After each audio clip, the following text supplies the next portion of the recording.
उपस्थित सर्व भाविक आणि सज्जन, सर्व समर्थ सेवेकरी आणि नंतर आलेले सर्व भाविक, या सर्वांना गेल्या 8 दिवस अखंड जप यज्ञ नामसप्ताह तारीख 28 नोव्हेंबर ते 5 डिसेंबर या काळात आपण आपल्या पुण्यभूमीत या प्रधान केंद्रामध्ये श्री गुरुचरित्र वाचनामध्ये सह अन्य सेवेत आपण भाग घेतलेला आहे.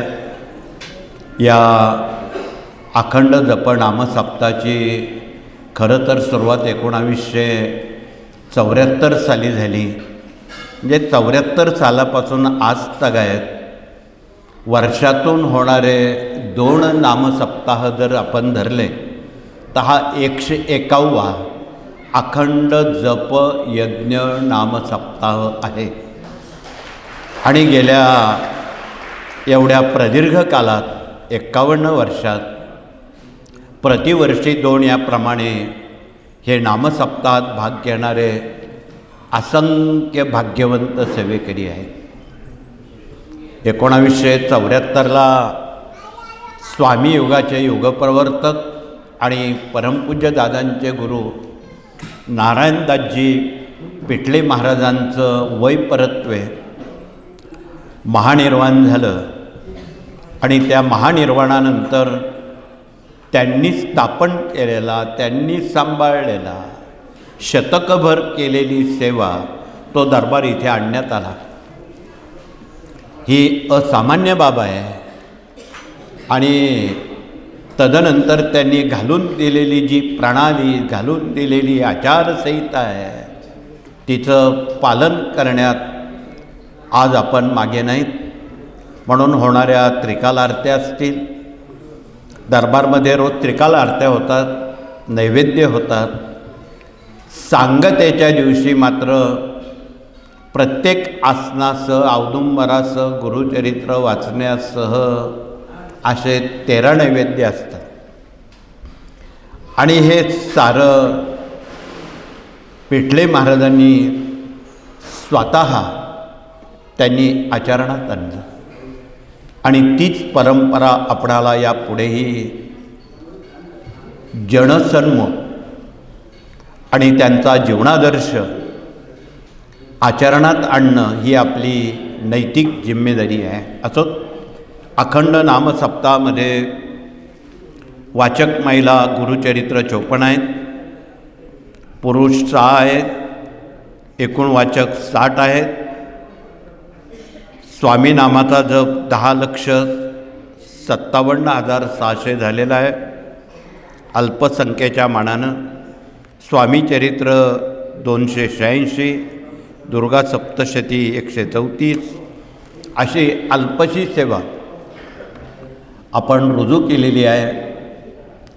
तथापि महाराष्ट्र राज्यामध्ये आणि देशभरात आणि विदेशामध्ये खूप मोठ्या प्रमाणात असंख्य अगणित भाविकांनी आपली सेवा रुजू केलेली आहे. त्यामध्ये गुरुचरित्र वाचताना 2 प्रतिनिधी हवनयुक्त गुरुचरित्र वाचत असतात, 1 प्रतिनिधी नवनाथ वाचत असतो, 1 प्रतिनिधी भागवत वाचन करत असतो. या सर्व सेवा उपासना या पारायण काळात होत असतात. आणि आपण गेली 8 दिवस यज्ञभूमीत बहुविध याग केले. त्यात गणेश याग, मनोबोध याग, गीता याग, स्वामी याग, सप्तशती याग, रुद्रयाग यासारख्या अतिउच्च कोटीच्या सेवा करण्याची आपणाला एक नामी संधी मिळालेली आहे. आणि त्या संधीचं सोनं करण्यासाठी आपला खरं तर बहुमोल वेळ आपण या पुण्यभूमीत आपण दिलेला आहे. म्हणून आपणाला खरोखर आपण धन्यवाद आणि अत्यंत पुण्यवंत भाग्यवंत म्हणायला अतिशयोक्ती नाही. म्हणून आपण भाग्यवंत आणि पुण्यवंत आहात की ही गुरुचरित्र वाचण्याची पर्वणी ही सामान्य माणसाचं काम नाही. हे असामान्य पुण्य अनेक जन्मांचं पुण्य ज्यांनी केलेलं आहे त्यांनाच ही संधी प्राप्त होत असते. त्यापैकी आपण सर्वजण आहात. म्हणून यापुढेही आपल्या हातून आपल्या घरी प्रतिमहा एक पारायण दरमहा श्री गुरुचरित्राचं जर आपण केलं तर निश्चितपणे येणाऱ्या असंख्य मानवी समस्येवर ही उपाययोजना आपणाला खूप काही ऊर्जा देऊन जाणार आहे, खूप काही पुण्य देऊन जाणार आहे. आणि त्याचं आचरण अनुकरण पुढची पिढी तुमचं बघून करणार आहे. आणि खरंच हा उद्देश तोच आहे. केवळ तुम्ही करून चालणार नाही तर तुमच्या पुढील पिढ्यांनी त्याचं आचरण अनुकरण करावं हा त्यामागचा या कार्याचा प्रशिक्षणाचा आणि नामसप्ताह करण्याचा उद्देश आहे. नामसप्ताह ही खरी एक वार्षिक परीक्षा आहे सेवेकऱ्यांची. आणि या वार्षिक परीक्षेमध्ये आपण अत्यंत मनोभावे केलेलं पठण असेल, केलेलं हवन असेल, केलेली बहुविध सेवा असेल, पडेल ते काम केलं असेल, या कामाची रूपरेषा अगदी चप्पल स्टँड सांभाळणारे सुद्धा भाग्यवंत आहेत. त्यांनी आपली पायातली पायतनं स्वच्छ करून आपणाला वेळीच काढून दिली असतील. तिथे टॉयलेट बाथरूम साफ करणारे प्रतिनिधी असतील. आपणाला रोज चहा पान भोजन अन्नपूर्णा विभाग सांभाळणारे प्रतिनिधी असतील. रोज इथे होणारी साफसफाई करणारे प्रतिनिधी असतील. आरती दरबार होणाऱ्या आरत्या वेळेत आणि वेळेपूर्वीच ती दखल घेऊन सांभाळणारे सर्व प्रतिनिधी असतील. तर प्रहऱ्यातसुद्धा खंड नको म्हणून आपण दिवसभरात भगिनींनी अत्यंत काटेकोरपणे प्रहर सेवा केलेली आहे. ही प्रहर सेवा अति असामान्य आहे. एक वेळी गुरुचरित्र कोणी वाचेल, प्रहरा करण्याची संधी रोज मिळत नाही. म्हणून तुम्ही भाग्यवंत आहात. आणि रात्रीच्या सेवा प्रहऱ्याच्या अनेक केंद्रातल्या प्रतिनिधींनी येऊन रात्रभर उभं राहून त्यांनी त्या केलेल्या आहेत.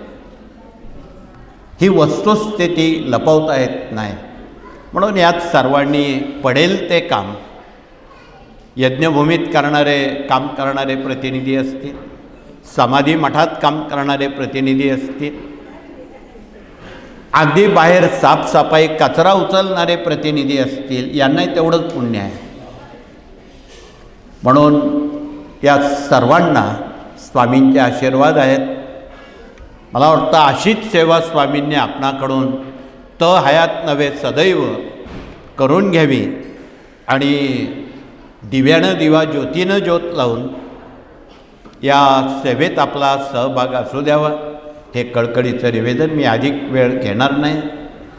आपणाला घरी जाण्याचे वेध लागलेले मानसशास्त्रदृष्ट्या आम्हालाही समजतं आहे.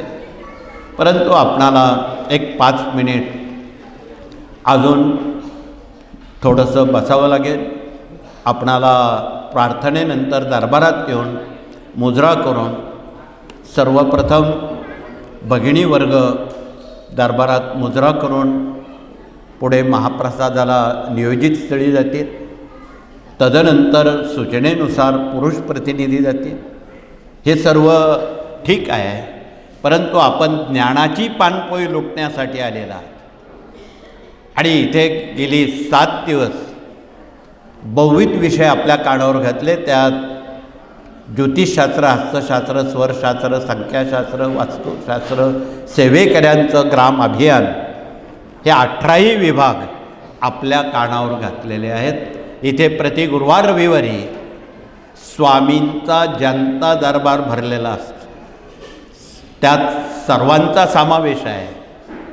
असं आपल्या कुठेच म्हणत नाही मी प्रमुख आहे म्हणून. आपण सर्वजण स्वामींचे सेवेकरी आहोत. आणि उत्तम सेवेकरी झाडूवाल्यासारखे आपण होण्याचा आपण प्रयत्न करावा, हे कळकळीचं निवेदन आहे. म्हणून कळकळीचं सांगताना शिकवलेले समजलेले हे सर्व विषय आपल्यापुरते मर्यादित आपण न ठेवता ते जनसामान्यांपर्यंत, गरजूंपर्यंत आपण ते कृपया पोचवावेत. या उपक्रमात आपल्याला अजून बरेच उपक्रम आहेत. मगाशी आमच्या मुकुंदरावांनी उज्जैनविषयी आपणाला थोडीशी माहिती दिली. देशावर येणाऱ्या आपत्तीपैकी तिसरं महायुद्ध अटळ आहे आणि 12 ज्योतिर्लिंगात जर आपण उच्च कोटीच्या सेवा रुजू केल्या, ती झळ आपल्या देशाला लागणार नाही. म्हणून आपलं जर देशावर, धर्मावर खऱ्या अर्थानं प्रेम असेल तर आपण या सेवेत सहभाग घ्या. त्या ठिकाणी भस्मलिंगार्चन सोहळा आयोजित केलेला आहे. आपण 12 ज्योतिर्लिंगामध्ये आगामी वर्षभरात वेगवेगळ्या सेवा करणार आहोत. ज्यांना शक्य आहे त्यांनी तिथे यावं. ज्यांना शक्य नाही त्यांना केंद्रात सुविधा करण्याचं आम्ही प्रयोजन आणि विचार करत आहोत. म्हणून हाही एक उपक्रम आपण आपल्याला पत्रकं दिली जाणार आहेत स्टॉलवरून, त्याप्रमाणे आपण नियोजन करावं. आगामी नव्या सालामध्ये जानेवारीच्या 23 ते 27 या काळात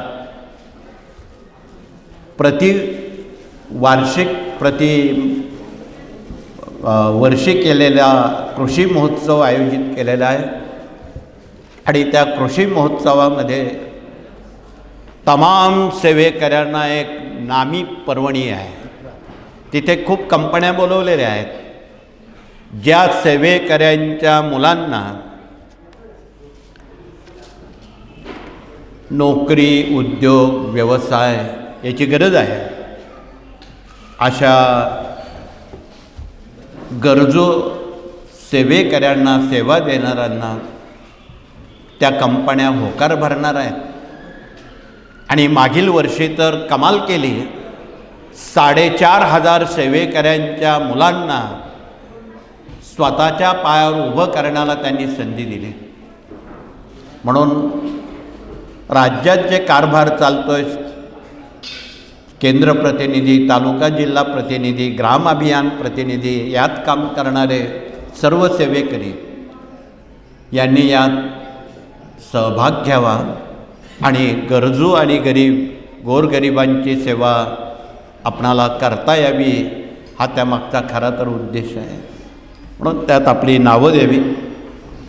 प्रशासकीय कामकाजात काम करणारे आमचे जे प्रतिनिधी आहेत त्यांच्याकडे प्रति गुरुवार, रविवारी आपण सूचित अशी सूचना द्यावी, नावं द्यावी, म्हणजे आपणाला त्या ठिकाणी अनेक कामं करता येणार आहेत. एक, हा पायावर उभं राहण्याचा प्रश्न आहे. 2, इथे विवाह मंडळ आलेलं आहे, तिथे आपण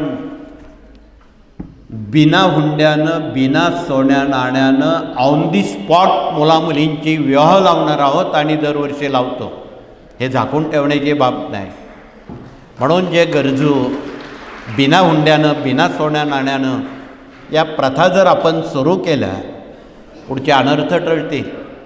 आज देशामध्ये खूप अनेक समस्या प्रत्येकाला भेडसावत आहेत आणि समस्यामुक्त, चिंतामुक्त जीवन जगायचं असेल तर आपणाला याशिवाय दुसरा पर्याय नाही.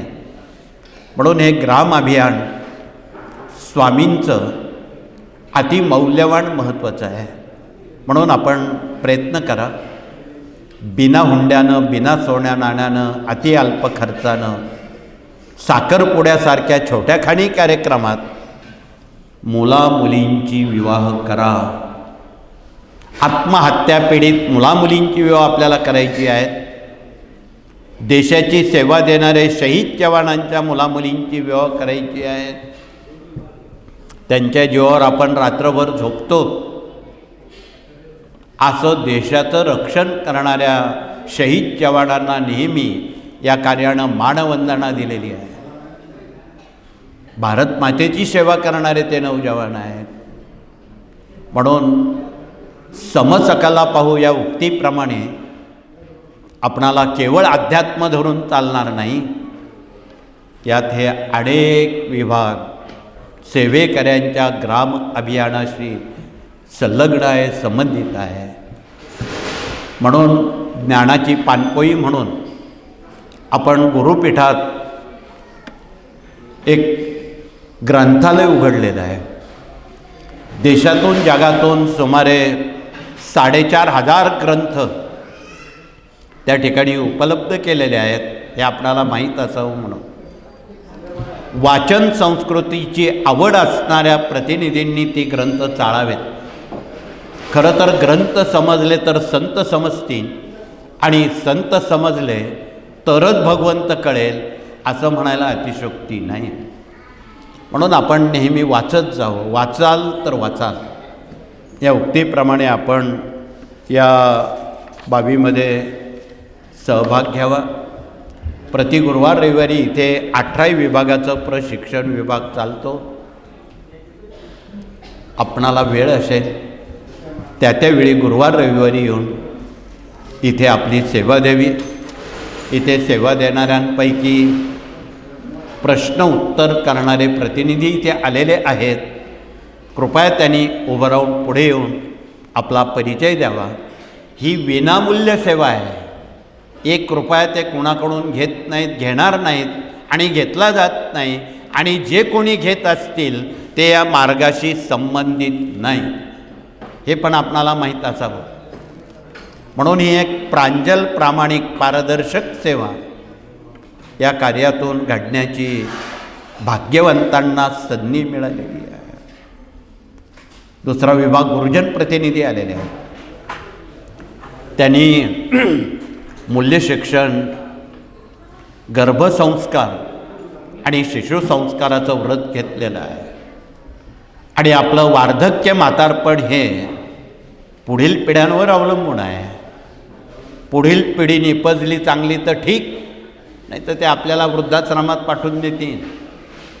देशामध्ये वृद्धाश्रम खूप वाढीस लागलेले आहेत, ते आपल्याला बंद करायचे आहेत. आणि घराघरामध्ये गोकुळ वृंदावन उभं करायचं आहे, ते संस्कार रूपानं. म्हणून संस्कार केले तर संस्कृती टिकेन, संस्कृती टिकली तर धर्म टिकेन, आणि धर्म टिकला तरच देश टिकेल. देशाला धर्माला टिकवायचं असेल, घराघरात संस्कार करावे लागणार आहेत.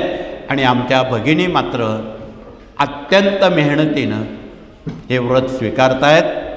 त्यामुळंच या देशाला भगिनींमुळं भारत माता म्हटलेलं आहे.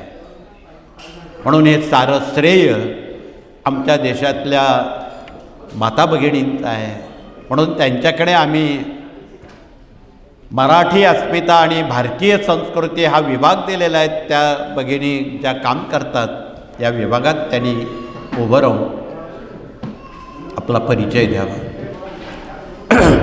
वर्षभरात येणारे सण वार, व्रत, वैकल्य, कुलधर्म, कुलाचार, देवी, खंडोबा, गोत्र याचा एक ऋणानं बंध आहे धर्माशी, देशाशी. कुठली पूजा करताना पुरोहित लोक विचारतात तुमचं गोत्र काय, बऱ्याच जणांना माहीत नाही. पण शिवक्षत्रपतींनी आपल्यावर अनंत उपकार केलेले आहेत. त्यांनी लिखित केलेला क्षात्रधर्म, त्यामध्ये महाराष्ट्रवासियांची मुख्य 96 आणि 7,000 कुळं त्यात दिलेले. इथे जे भाग्यवंत लोक आहेत त्यांनी, ज्यांच्याकडे क्षात्रधर्म आहे, त्यांनी हात वरती करून आपला परिचय द्या. धन्यवाद. त्या सूचीमध्ये खूप आडनावं आहेत की ज्यांना माहीत होणं जरुरीचं आहे. यात अपवाद एक आहे की जी गावावरून आडनावं पडलेली आहेत, जी काही हुद्द्यावरून पडलेली आहेत ती त्यात नाही. पाटील हे आडनाव नाही, देशमुख हे आडनाव नाही, गावावरून दिलेलं आडनाव ते नाही, ते ग्राह्य म्हणू नये. जोशी, देशपांडे, कुलकर्णी ही आडनावं नाहीत, हे हुद्दे आहेत. हे छत्रपतींनी सांगितलेलं आहे. म्हणून आपण कृपया मूळ आपलं जे कुळ आहे ते आपण कंसात लावण्याचा प्रयत्न करावा, तर तुम्हाला पुढच्या गोष्टी कळतील. हे कोण सांगत नाही. म्हणून आपणाला शिवरायांची रियासत आपल्या हिंदू धर्म क्षात्रधर्मात दिलेली आहे. म्हणून या ज्ञानाच्या पानपोईची पानं चाळा, तर आपल्याला धर्म कळेल, तर आपल्याला देश कळेल. म्हणून देशाला धर्माला वाचवायचं असेल, या साऱ्या गोष्टी आपल्या वाचन संस्कृतीत पोचवणं क्रमप्राप्त आहे. परंतु दुर्दैवानं वाचन संस्कृतीचा लोप होत चाललेला आहे आणि टी व्ही मोबाईल संस्कृतीचा उच्चार स्वैराचार झालेला आहे.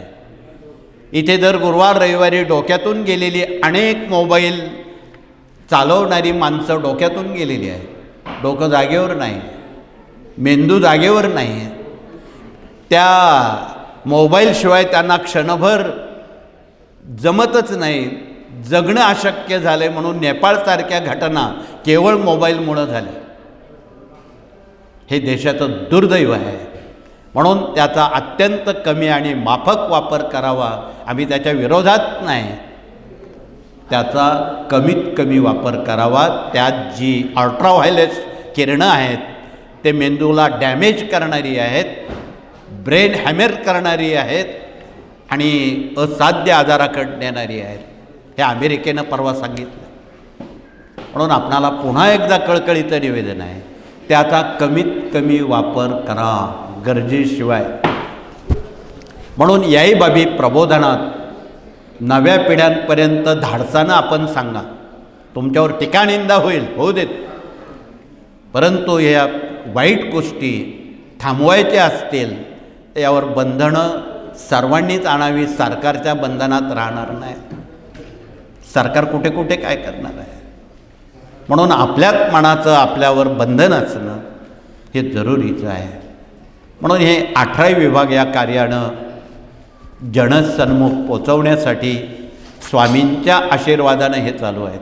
हे स्वामींना मान्य आहे म्हणून चालू आहे. स्वामींना जर मान्य नसतं तर या देशात 55 लाख गुरुचरित्राला लोक बसले नसते. हे कोणी बसवले? तुम्हाला कोणी पाठवलं? स्वामींनी पाठवलेलं आहे. तुम्ही नाही आलात, स्वामींनी पाठवलेलं आहे. म्हणून आपणाला कळकळीचं सांगणं आहे, हे स्वामींचं कार्य आहे, हे तुमचं आमचं एकट्याचं नाही. म्हणून आपण समसकाला पाहू आणि निगर्वीपणानं आपले पाय सतत जमिनीवर राहतील असंच आपण वागावं. कुठलाही गर्व अहंकार आपल्यात येणार नाही असं नामदेव महाराजांच्या वाक्यामध्ये त्यांनी दिलेलं आहे. न लागो वारसा या उक्तीप्रमाणे कुठल्याही अहंकाराचा वारा लागणार नाही अशी त्यांनी भगवंताकडे, पांडुरंगाकडे कळकळीचं मागणं मागितलं होतं आणि ते त्यांना मिळालं. म्हणून पंढरपूरला त्या काळात नामदेव कीर्तन करे पुढे नाचेबा पांडुरंग. नामदेवाचा नैवेद्य त्या दगडी मूर्तीनं स्वतः भक्षण केलेला होता. आपण परवा बघितलं, एकनाथांच्या घरी 12 वर्ष भगवान श्रीकृष्णांना श्रीखंडात स्वरूपात यावं लागलं. हे सारे दाखले खूप आहेत. हे देण्याला आता तेवढी वेळ नाही. आपले म्हणाजीराव आपल्याजवळ फार कमी वेळ आहेत. प्रत्येकाला घरचे वेध लागलेले आहेत. केव्हा आपण प्रसाद घेऊ, केव्हा घरी जाऊ. पण जाता जाता आपल्याला एक खंत आहे की आपण इथे 7 दिवस अत्यंत मौलिक सेवा केलेली आहे आणि ही सदोदित आपल्या हातून घरी पण करता यावी, बाहेरही करता यावी. इथे प्रति गुरुवार रविवारी होणाऱ्या उपक्रमात सहभाग घेता यावा. बाहेर होणारे जे अनेक उत्सव उपक्रम आहेत, मेळावे, सत्संग आहेत, त्यातही आपली हजेरी लागावी. ही पण आपली अपेक्षा स्वामी पूर्ण करतील, यात दुमत नाही. पण आयुष्यभर आपण स्वामींची सेवा करण्याला एक संकल्प करावा. अनेकांना स्वामींकडे आणण्याचं, त्यांना सेवेकरी बनवण्याचं ध्येय आपण उराशी बाळगावं. त्याला दिव्यानं दिवा, ज्योतीनं ज्योत लावणं म्हणतात ते आपण करावं. रोज एक सेवेकरी घडवला, वर्षात 300 लोक, 300 कुटुंब तुम्ही घडू शकता आणि त्यांचं पुण्य तुमच्या खात्यावर जमा करू शकता. चित्रगुप्ताच्या वहीमध्ये निश्चित त्याची नोंद होते. आता या चित्रगुप्ताच्या वहीत बऱ्याच जणांच्या काही नोंदी कदाचित अनवधानानं राहिल्या असतील, परंतु त्या स्वामी गोड करून घेतील कमी अधिक. म्हणून या सर्व बाबी आपणासमोर मांडणं, त्या मार्गाची थोडी पूर्वपीठिका समजून घेणं. म्हणून सद्गुरू पिठले महाराजांनी एक शतकभर ही पायपीट करून ही सारी ग्रंथसंपदा आपल्यापर्यंत पोचवलेली आहे. ही निर्माण करताना कमी त्रास झाला नसेल. कुठलंही सत्कार्य करताना खूप त्रास होतो, ते सहज साध्य नाही, खूप कष्टसाध्य आहे. अध्यात्म हा काट्याकुट्याचा मार्ग आहे. तुम्ही भारतीय संतांचा जर अभ्यास केला, ज्ञानेश्वर भावंडांपासून तर कालच्या विनोबा भावेंपर्यंत, गाडगेबाबांपर्यंत, तुकडोजींपर्यंत महाराष्ट्रात 10,000 संत झाले. जिवंतपणे त्यांना कोणी चांगलं म्हटलं नाही, मेल्यावर त्यांना चांगलं म्हणायला लागले. हे दुर्दैव आहे. म्हणून आपणाला कळकळीचं निवेदन आहे की संत संग देई सदा, हे तुकाराम महाराजांचं वाक्य होतं. आणि त्या दृष्टीनं आपण सत्संग, संतवाणीतून सत्संग घडत असतो. म्हणून आपण होणारे सर्व स्वामींच्या सत्संगात कृपया सहभाग घ्यावा, एवढंच कळकळीचं सांगून अधिक वेळ न घेता उद्या आपली अहवाल बैठक त्र्यंबकेश्वरला देशातून, जगातून, राज्यातून आपला अहवाल देण्यासाठी प्रति शनिवारी तिथे सत्संग भरत असतो. ज्यांना ज्यांना शक्य आहे तेथे केंद्राचे जबाबदार प्रतिनिधी म्हणून त्यांनी केलेल्या सेवेचा अहवाल तिथे जमा करावा. आणि दुसरी गोष्ट, आपणाला गेल्या चातुर्मासापासून सुरू झाल्यापासून आपण सेवेकऱ्याने एक संकल्प केलेला आहे की जो कोणी भाविक आणि सेवेकरी 12 लक्ष जप स्वामींचा वहीवर लिहून ती वही गाणगापूर किंवा वाडी पिठापूरला पाठवेन, त्याच्या पुढील पिढ्यांचा योगक्षेम स्वामी चालवणार आहेत. म्हणून इथे बसलेले जे भाग्यवंत लोक आहेत, सेवेकरी आहेत, जे जप रोज लिहितात, त्यांनी हातवरती करावेत. थोडेसे हात वरती आलेत, परंतु आज ऐकल्यापासून उद्यापासून तुम्ही जप लिहायला सुरुवात करा. वेळेचं बंधन नाही. तुम्ही जेवढा कालावधी लागेल तेवढा, आम्ही अशी मुदत टाकलेली नाही, इतक्या दिवसात 12 लक्ष झाला पाहिजे. परंतु तुमच्या जेवढ्या समस्या आहेत, दुःख संकट आहेत, ते घालवायचे असतील, जो 12 लक्ष स्वामींचा जप करेल त्याला स्वामी पूर्ण आशीर्वाद देऊन कृतकृत्य करतील, दुःखमुक्त, चिंतामुक्त, संकटमुक्त करतील. हे त्रिकालबाधित सत्य आहे.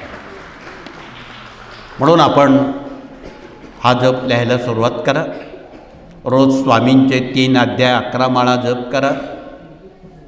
जे भाविक पंचमहायज्ञ करतात त्यांनी कृपया हात वरती करावेत.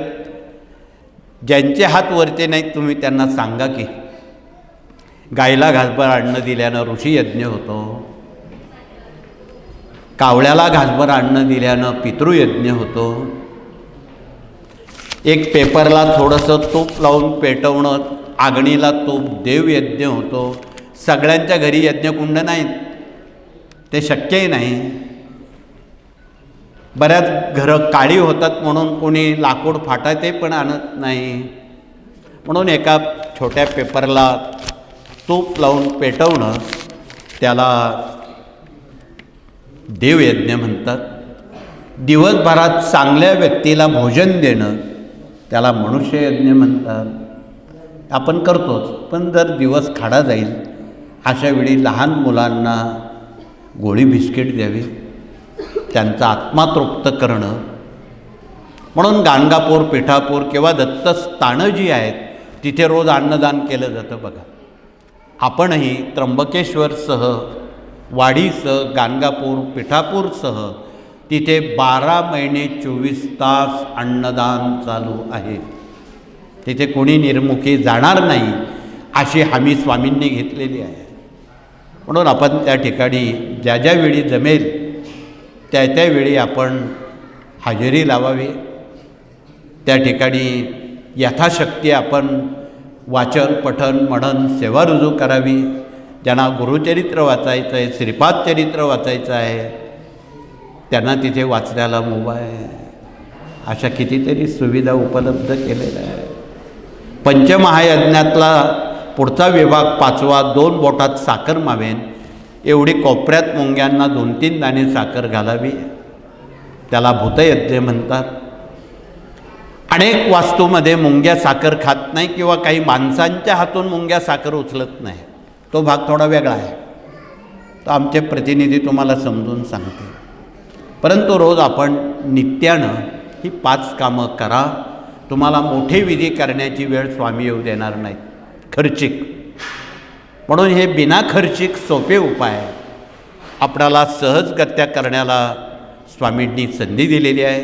पण हे सर्व करत असताना भगिनींनी कुटुंबात पुढील पिढ्यांना पावित्र्य पाळण्याचं शिकवावं. अनेक कुटुंबात 4 दिवसाचं पावित्र्य पाळलं जात नाही, त्यामुळं त्यांना अनुभूती येणार नाहीत, त्यांना चांगल्या अनुभूती येणार नाहीत, भ्रष्टता निर्माण होईल आणि ते भरकटले जातील. म्हणून हा अत्यंत गोपनीय विभाग भगिनींना सांगावा. इथे आमच्या जुन्या सेवेकरी भगिनी आमच्या शोभनाताई आलेल्या आहेत, हाडाच्या शिक्षक. त्यांनी उभं राहून आपला परिचय देताना त्या दर गुरुवार रविवारला इथे काम करतात आणि प्रत्येक भगिनींना हा संदेश पाठवत असतात की तुम्ही पावित्र्य पाळा.